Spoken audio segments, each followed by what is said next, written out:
Está começando mais um Entre Chaves, o seu podcast de desenvolvimento de software. E hoje vamos falar um pouco de infraestrutura de inteligência artificial. Então, é um tema que a gente já explorou muito sobre inteligência artificial aqui, mas acabou que a gente explorou pouco sobre infraestrutura, que é um aspecto muito importante, né, dessa revolução de inteligência artificial que tem acontecido nos últimos anos, né? Para isso, como sempre, estou aqui com a Fernandinha. E aí, Fernandinha, tudo bem? E aí, Champs, estou animadíssima com esse episódio. Como você falou, né, um tema que está aí no centro de toda a transformação que a gente está vendo nos últimos tempos aí, né? E a gente que aqui no Entre Chaves já falamos muito sobre IA e o papel, né, de como que a gente viu o GPT aí invadindo as nossas vidas e o quanto que a gente viu, inclusive, o nosso papel como desenvolvedores de software mudando, né? O paradigma mudando. Mas não só isso, a gente também vê o mercado em busca de usar mais inteligência artificial e de estar, né, de realmente basear suas decisões em dados e de ser cada vez mais relevante às empresas, né? E a gente vê que existe um papel importantíssimo nisso, que é do processamento e armazenamento de dados, que foi o que capacitou, né, além da evolução dos algoritmos, a gente de chegar onde chegamos, né? Com certeza. E quando a gente pensa em falar nesse assunto, eu acho que ninguém melhor para falar sobre isso do que o nosso convidado de hoje, que é o Jomar Silva. Ele é gerente de relacionamento de desenvolvedores na América Latina pela NVIDIA, né?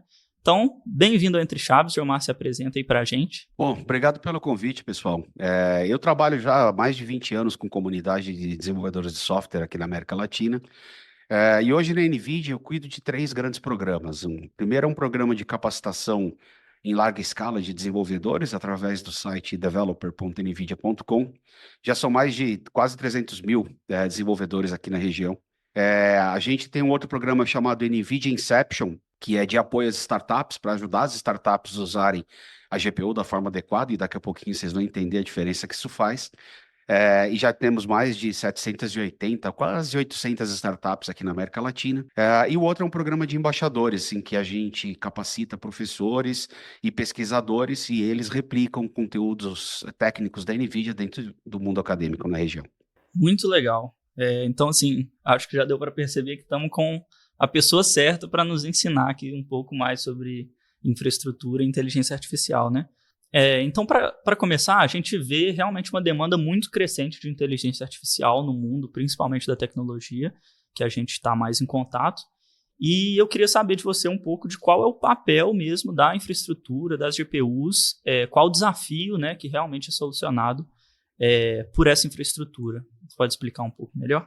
Sim, quando a gente olha do ponto de vista computacional, o desafio de processamento de inteligência artificial é o desafio de você processar um volume muito grande de dados muito rápido, né?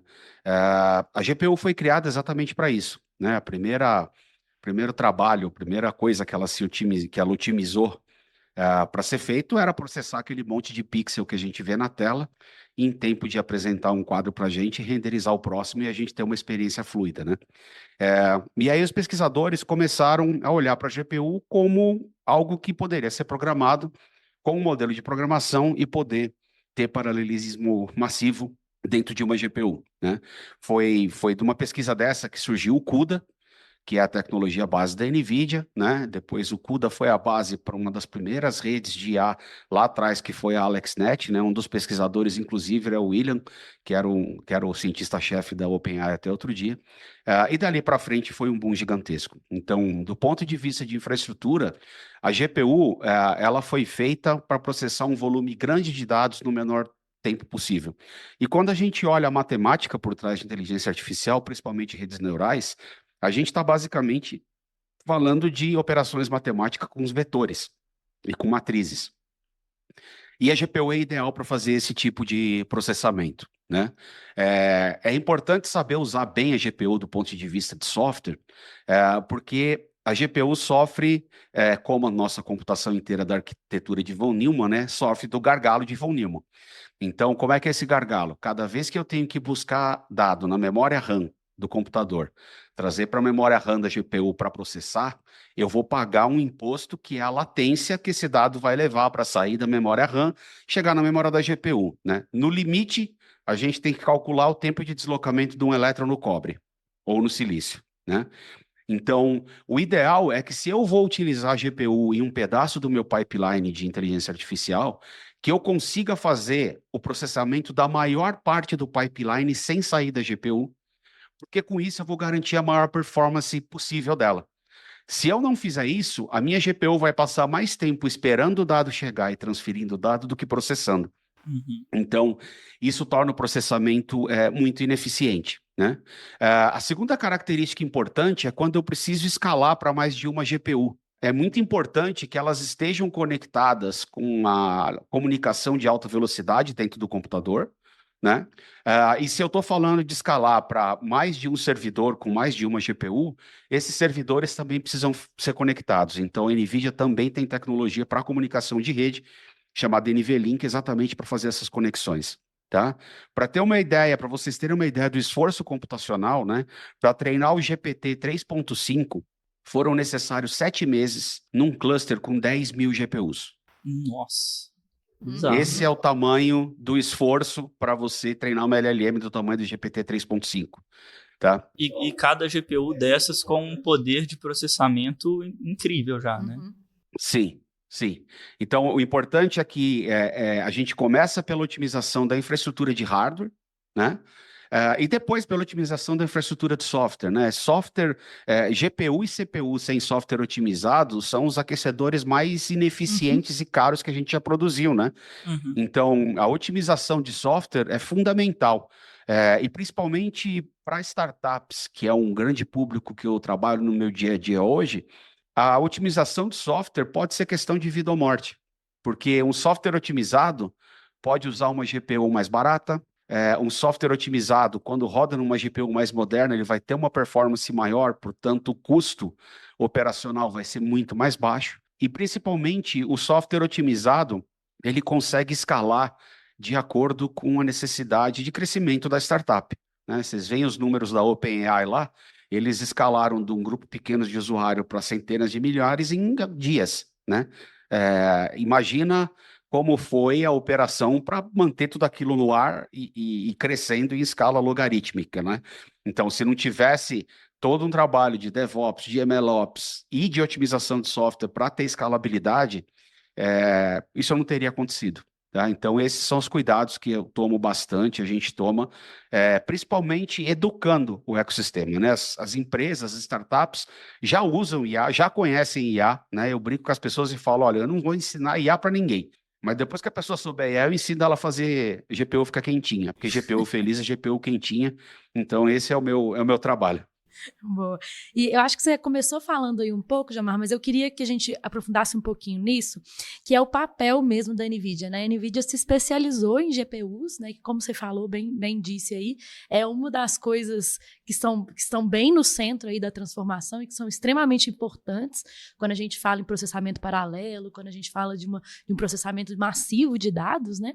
Mas queria só que a gente entrasse um pouquinho nessa história mesmo de como que a NVIDIA se destacou, né? Porque realmente a NVIDIA aí no último ano, vamos falar assim, foi uma empresa que a gente começou a ouvir muito falar, né? Claro que já ouvíamos antes, mas passou a ser um negócio assim, nossa, não, porque a NVIDIA começou a estar na boca mesmo do povo, né? Só complementando também, né? Os investimentos em inteligência artificial em 2023 aumentaram 130 bilhões, né? Então, a NVIDIA, surfando nessa onda aí, participou ativamente desses investimentos, né? Teve um papel crucial aí nisso. Então, contem um pouco mais para a gente, né, sobre esse papel da NVIDIA nesse processo. O que a gente colhe de fruto da NVIDIA hoje é resultado de quase 20 anos de trabalho com o ecossistema de desenvolvimento de software, começando lá atrás com pesquisadores, mestres e doutores, depois se criando camadas de software em cima disso para que permita que qualquer desenvolvedor possa usar IA com GPU com performance, que é o que acontece hoje. Qualquer menino que aprende a programar em Python, aprende a usar as bibliotecas básicas aí, TensorFlow, Keras, PyData em geral, né? NumPy, SciPy, Scikit-learn, consegue fazer isso otimizando o GPU para ontem, né? A NVIDIA inventou a GPU, não existia GPU. O mundo todo trabalhava com processamento por CPU, né? CPU é um tipo de hardware que foi desenvolvido para terminar uma tarefa o mais rápido possível. A GPU foi desenvolvida para processar um grande volume de dados no menor tempo possível. E elas trabalham juntas, tá? Então, conforme eu contei para vocês aí da historinha lá de trás, né? Foi através desse trabalho com GPUs inicial, né? Que alguns professores e pesquisadores começaram a olhar e falando, pera um pouquinho, né? Esse negócio tem um monte de core, ele tem um monte de núcleo de processamento, deve dar um jeito de eu conseguir trabalhar com isso. Então, essa pesquisa inicial começou lá em 93, e ela foi evoluindo até que em 2006 saiu o CUDA. E quando o CUDA foi lançado em 2006, a comunidade acadêmica que trabalhava principalmente com High Performance Computing, computação de alta performance, né? Como prever poço de petróleo, previsão do tempo, essas coisas bem complexas, começou a adotar CUDA e começou a adotar GPU, né? Nessa época, a gente estava numa época de trevas da IA. Eu não sei se vocês já escutaram essa história, mas a inteligência artificial ela vem dos anos 50, né? E ela tem épocas em que ela avança e tem épocas de trevas, assim, que todo mundo fala, não dá para fazer, é loucura, etc e tal. A gente estava meio que nessa pegada nessa época aí, porque basicamente, para a gente poder ter redes neurais mais complexas, você tinha que ter uma capacidade de processamento muito grande. E isso significava você ter um supercomputador ou acesso a um. E aí a gente restringe a quantidade de computadores desse porte no mundo inteiro e ela não avançava. Então, o primeiro contato da IA com a NVIDIA, com o CUDA, né, foi num projeto de uma rede chamada AlexNet, em 2012, que essa rede, quando ela foi desenvolvida, essa rede neural já usava GPU para treinamento e para inferência, tá? A partir daí, as pesquisas começaram a avançar muito rápido, porque todo mundo viu que, eu não preciso mais de supercomputador, se eu tiver GPU, eu já consigo resolver coisa. Então, muita pesquisa científica que estava no plano das ideias passou a sair do papel, porque o hardware estava disponível, já dava para usar, né? E acabou que a gente viu um crescimento de escala computacional praticamente dobrando a cada 6 meses de necessidade de computação. Então, a gente teve que começar a adequar e trabalhar com hardware. As GPUs para IA da NVIDIA não são as GPUs gamer, não é a RTX que a gente está acostumado a jogar. São GPUs enterprise para rodar em servidor, com uma série de características, né? O exemplo que eu dei para vocês, aquele cluster com 10 mil GPUs da OpenAI, elas ficaram processando 7 por 24 durante 7 meses. Então, o hardware tem que ter uma infraestrutura para isso, né? Em 2016, a gente lançou o primeiro servidor com 8 GPUs da NVIDIA, o DGX, né?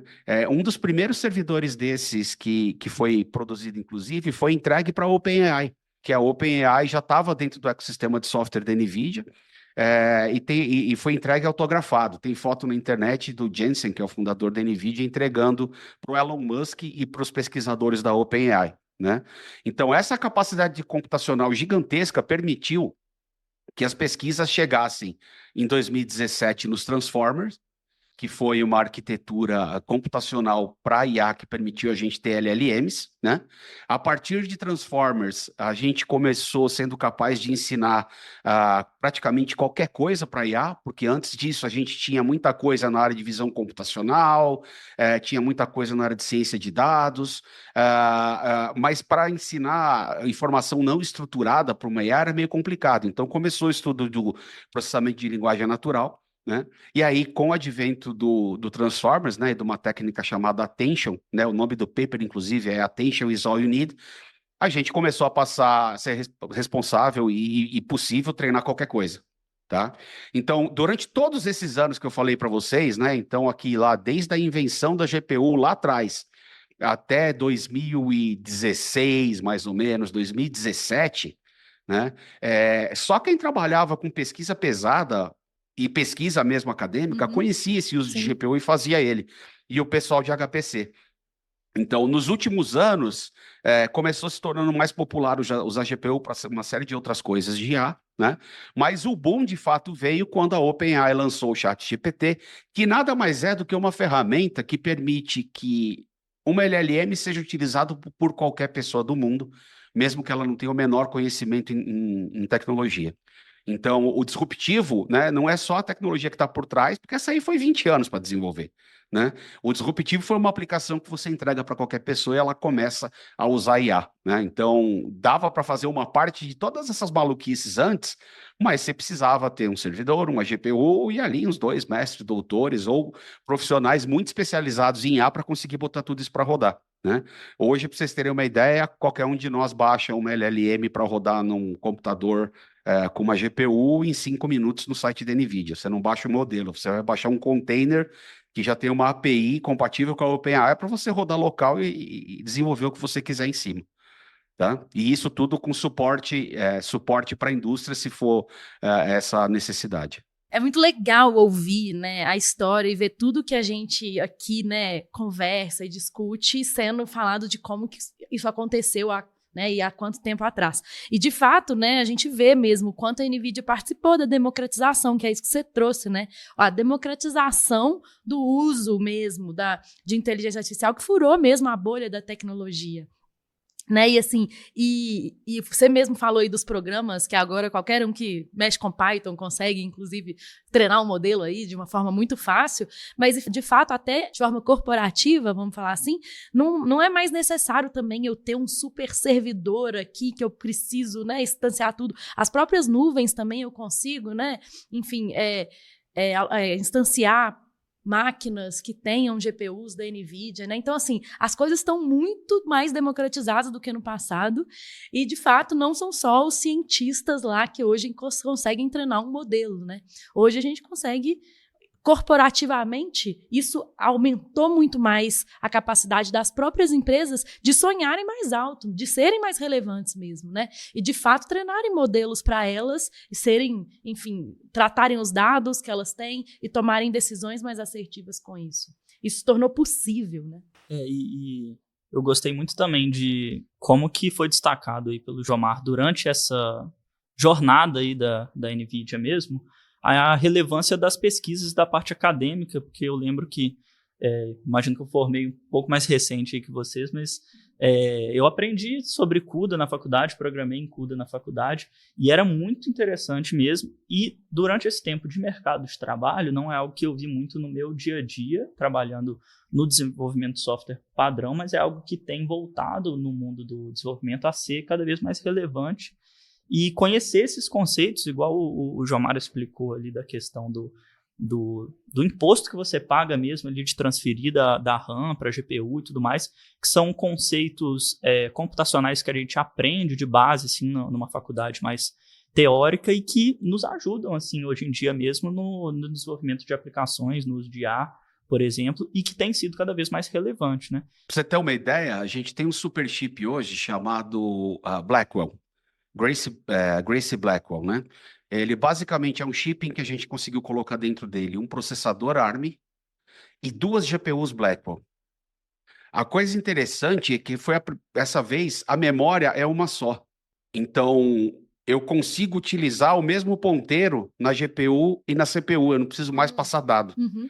Tá? Então imagina o tanto que isso otimiza, né? E o maluco disso é que a gente monta, cada GPU dessa, para vocês terem uma ideia, são 208 bilhões de transistores. Nossa. Cada uma dessas. A comunicação entre elas é um barramento de 900 gigabytes por segundo.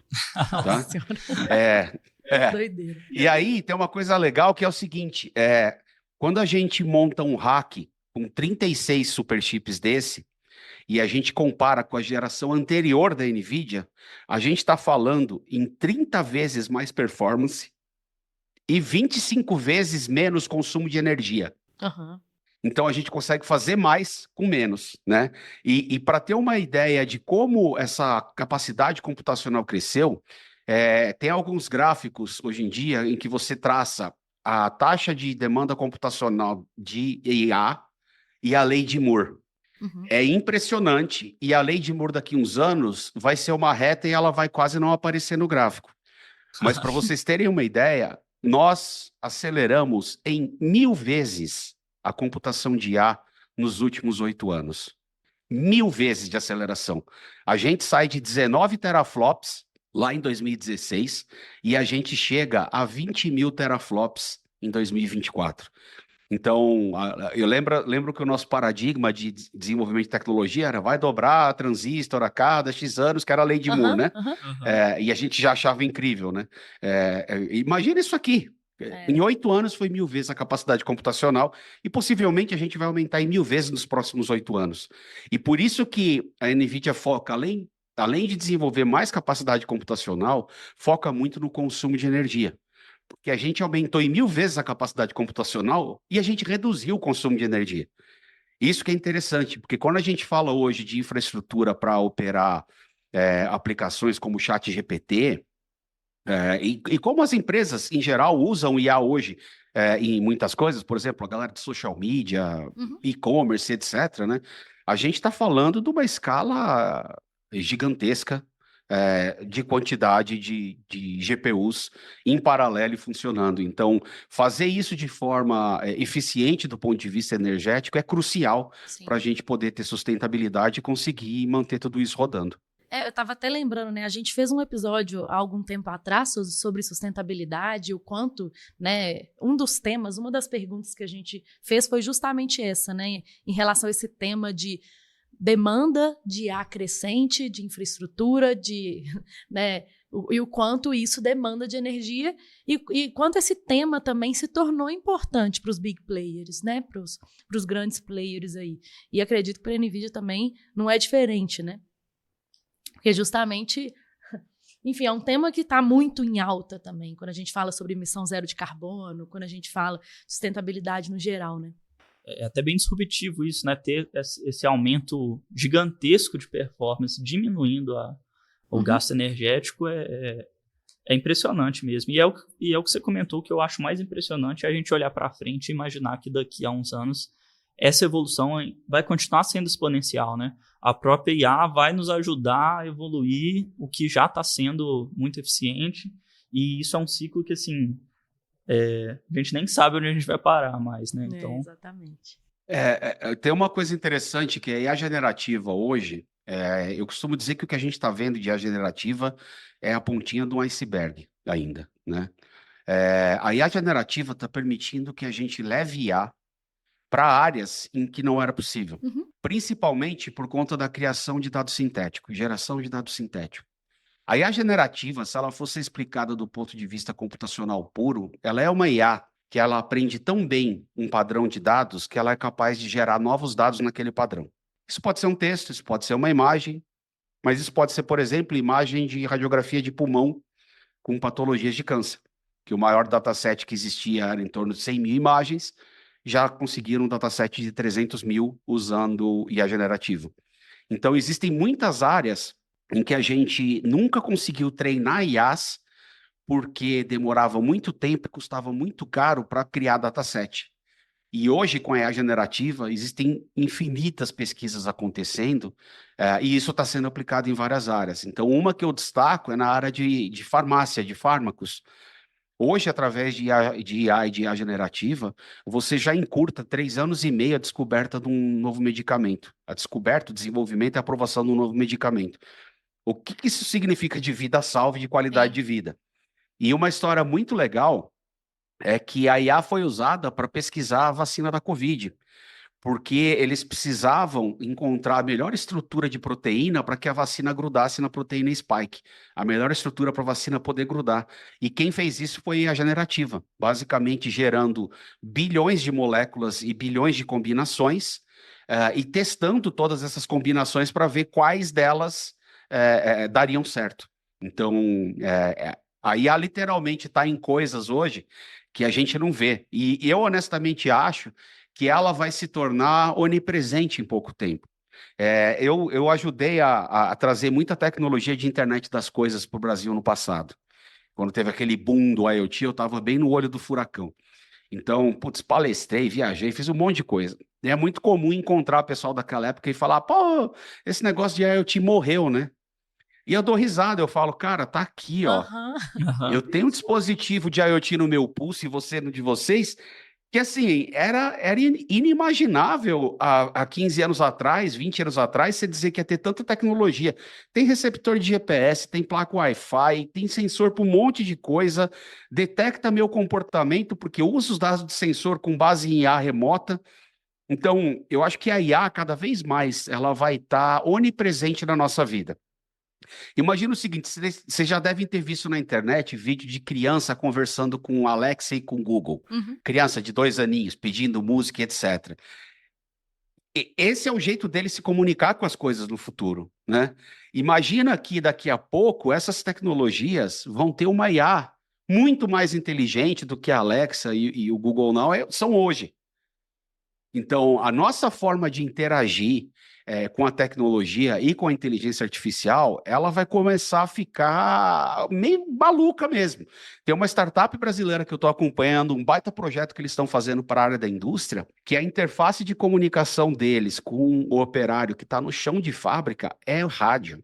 E tem uma IA do outro lado, escutando e respondendo. Então, ele está andando na fábrica, ele vê uma luz piscando, ele pega um canal de rádio e fala, ó, tem uma luz vermelha piscando na terceira linha do painel da máquina tal. O que significa essa luz? A IA corre e traz para ele a informação. Essa luz significa alerta disso, alerta daquilo, o procedimento é esse. Entendeu? E isso com rádio. O cara não tem nem nada para escrever, é um rádiozinho de comunicação. Né? Então, eu acho que a gente está indo para um rumo desse bem interessante com a AI e a gente vai vê-la onipresente. Agora, o importante é o seguinte, tanto o consumo de energia, quanto a capacidade do processamento, quanto a implementação de coisas como essa que eu falei, não vão acontecer se a gente não tiver desenvolvedores especializados, desenvolvedores que saibam, de fato, trabalhar.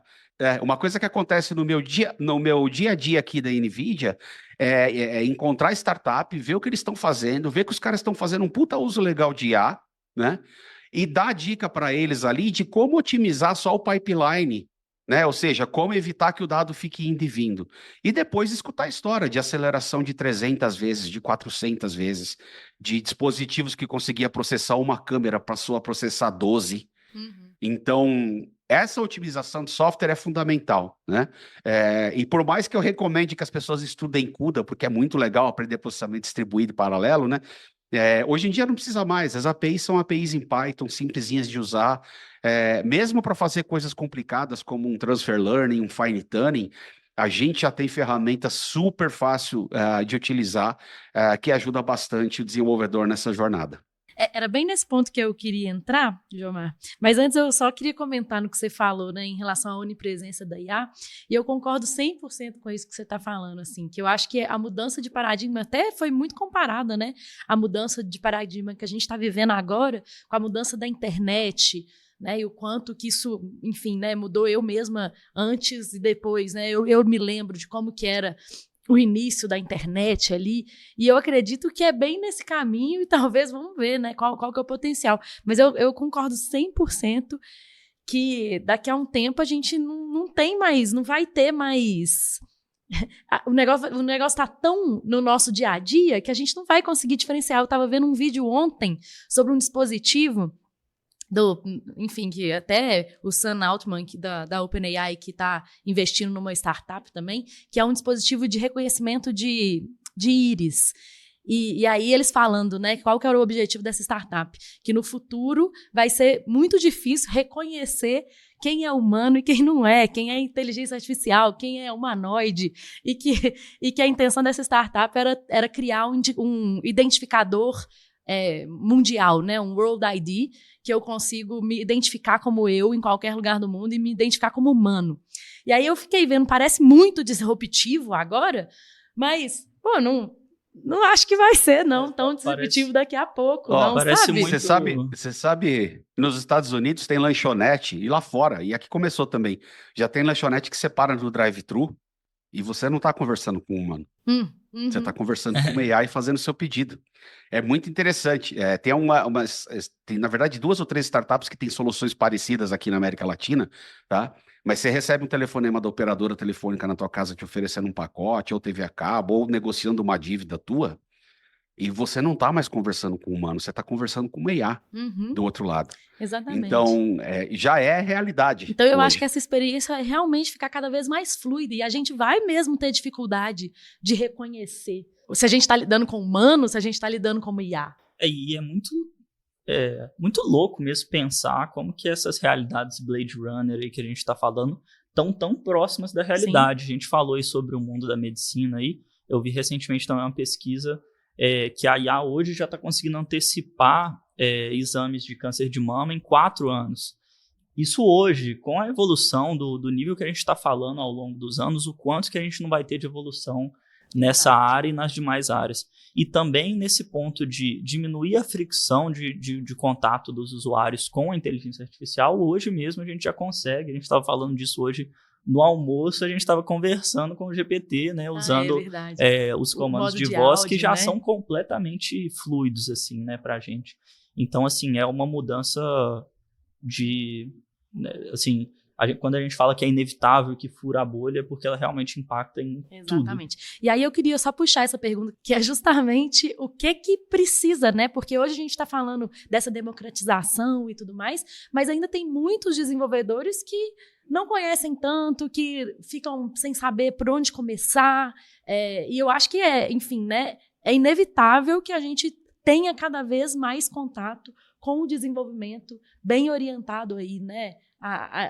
As inteligências artificiais, a dados. Só complementando também a pergunta, né? No último ano, a busca por engenheiros de IA e cientistas de dados aumentou 74%.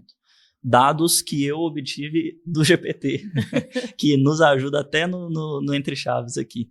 Mas, falando sobre isso, se você acha também que qual é o conhecimento mais relevante assim, para os desenvolvedores hoje? É realmente ir para um lado de ser um engenheiro de IA, trabalhar com dados, ou os próprios desenvolvedores, no geral, assim, vão se beneficiar de algum tipo de conhecimento relacionado à infraestrutura de IA, engenharia de dados, esse tipo de coisa? Eu acho que quem quer vir trabalhar com IA hoje está num bom momento, porque você hoje tem no YouTube muito curso gratuito, legal pra caramba, que pode te ensinar do zero, tá? Eu aprendi IA fazendo cursos no Udemy. Eu lembro que o primeiro curso de IA que eu comprei custou o preço de uma cerveja que eu tinha tomado na véspera com um amigo, tá? E eu passei um carnaval estudando IA, e eu comecei o carnaval sem saber o que era, eu terminei, já tinha treinado minha primeira rede neural. Mas eu não gosto de bagunça no carnaval. Opa, nerd roots. meti Sepultura e Death Metal no ouvido e fui treinar a rede neural. Então, hoje em dia, a gente já tem muito conteúdo bom em português, tanto em rede social, como em escolas online, como a Udemy, a Alura tem cursos muito legais. E o que eu falo para a galera é o seguinte, é importante ter um overview sobre o que é a IA, conhecer as diversas áreas que ela tem, descobrir qual que é a área que te interessa e se focar em estudar, em praticar, em aprender mais sobre ela. Tá? Porque assim, são várias portas, são várias entradas, pode ser por ciência de dados, pode ser por visão computacional e etc. Como usuários, né, de inteligência artificial, eu acho que a generativa tem muita coisa legal para ajudar, assim.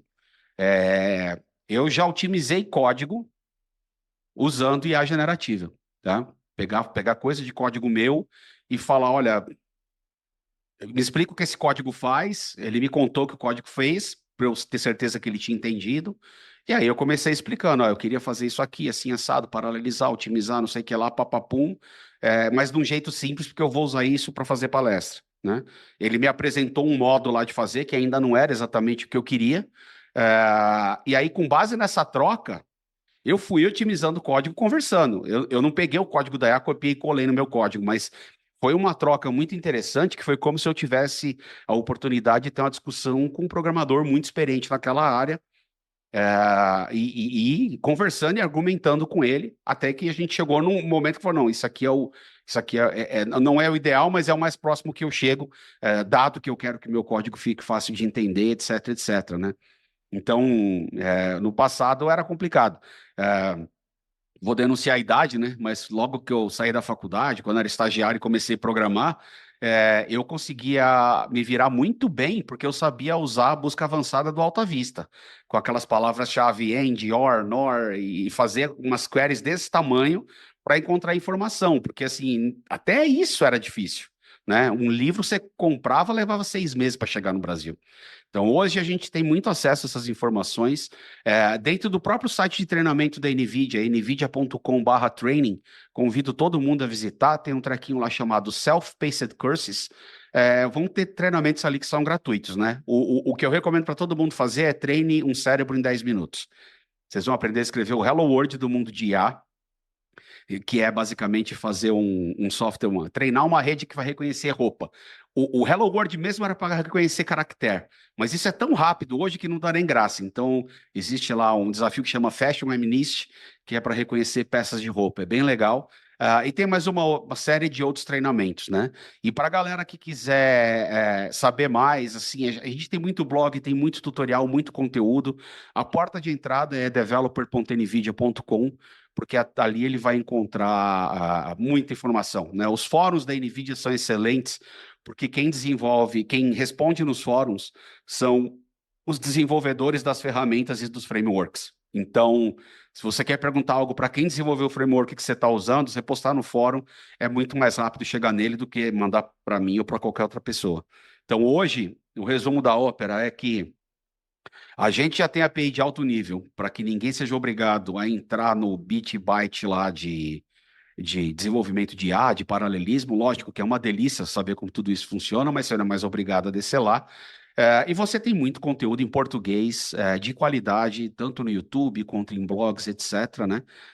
E para quem quiser fazer tudo isso com aceleração, é fundamental saber usar as técnicas e as tecnologias da NVIDIA. E uma coisa que é legal falar para a galera, você não precisa de uma GPU Enterprise para começar a escrever código. O teu código roda numa RTX, roda numa GPU Gamer, tá? E, aliás, um veneninho aqui para a galera, quem tiver uma RTX em casa, a partir da 30, procura um software na internet chamado ChatRTX. O que esse software vai fazer é que ele vai instalar uma IA no teu computador local, é um RAG, né? Retrieval Augmented Generation de IA, é um RAG, ele vai instalar local.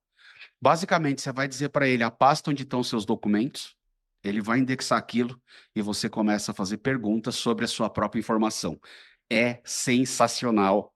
Eu fiz testes com isso um tempo atrás, foi de cair o queixo, tá? Então, qualquer um que tiver uma máquina com uma RTX, e aí vocês têm a desculpa, eu vou comprar para estudar IA, entendeu, galera? Essa é a ideia. Fala em casa que você vai comprar RTX para estudar IA. Você pode jogar também, mas você vai rodar ela com IA. Jogar e vem como um bônus, né? Mas eu já anotei aqui, porque assim que eu chegar em casa, com certeza vou fazer isso. E, pô, muito legal mesmo. Eu acho que vale destacar o que eu achei mais interessante, essa diminuição da barreira de entrada até, né, para essa área, né, de engenharia de dados e de trabalho com IA. Né? Antes eu acho que... de ciência de dados e tudo mais. Eu acho que antes tinha uma barreira maior, igual o Jomar comentou, muito na área dos cientistas ali e tudo mais, que afastava um pouco, talvez, o desenvolvedor de software comum, digamos assim, né, de uma área de IA. Né? E hoje, igual foi bem mencionado, né, você não precisa mais do CUDA, do conhecimento ali do CUDA, necessariamente, para estar programando uma inteligência artificial, e hoje isso é muito facilitado.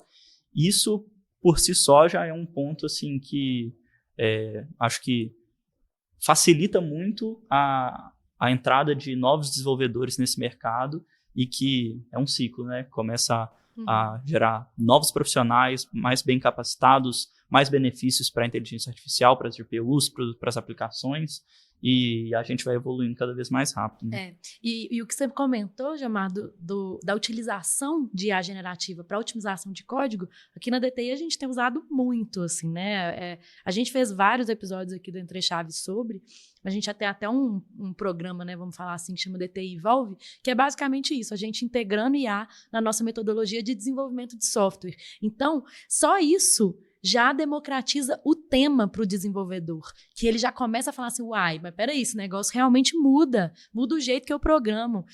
Aí começa, Né? Eu estou usando agora um modelo aqui que é, né, um GPT-4, um 3.5, um Gemini, não. Mas e se eu começar agora a treinar o meu próprio modelo? E aí começam umas outras coisas, inclusive, começa uma motivação para aprender o que está ali por trás, né? E eu acho que isso também é um caminho.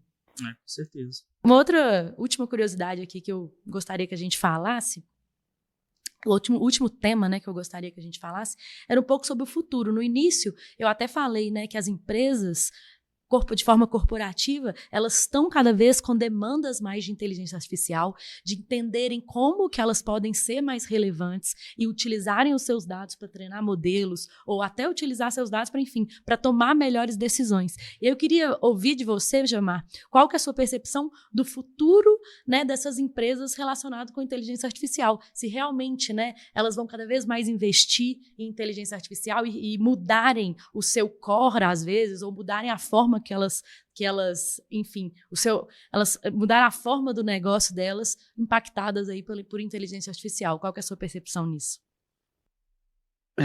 Tem uma pesquisa de pouco tempo atrás mostrando que 70% dos dados corporativos nunca foram tocados. Ou seja, as empresas têm lá o seu data lake gigantesco e elas foram capazes de extrair insight e informação de cerca de 30% disso. O resto nunca foi tocado.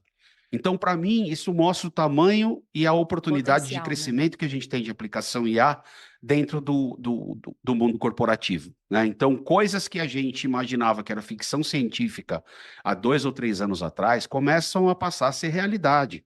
Quando a gente usa um portfólio maior de tecnologias de IA. Hoje você não resolve um problema de IA usando só LLM, usando só visão computacional, usando só ciência de dados, né?